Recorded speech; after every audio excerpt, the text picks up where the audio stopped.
Now let's talk about the risks, starting with the one that catches most people off guard. AI can be confidently, completely wrong. These tools are built to produce fluent, convincing answers. They're not built to know when they're out of their depth.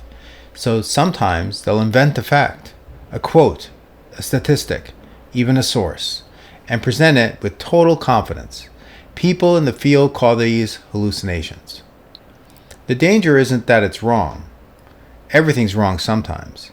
The danger is that it's wrong in a way that sounds exactly as smooth and certain as when it's right.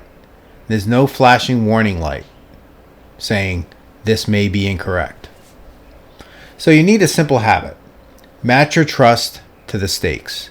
Brainstorming party ideas, low stakes, no need to verify.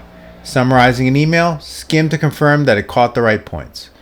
But using a number, a name, a legal detail, or a fact that you'll repeat to somebody else, check it against the source before you rely on it.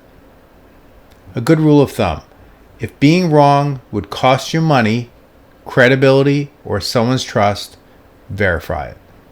This isn't the reason to avoid these tools, it's just how you would use them like an adult. A calculator is incredibly useful, and you still glance at the answer to make sure you didn't fat finger a number. Treat AI the same way. Tremendously helpful, not infallible.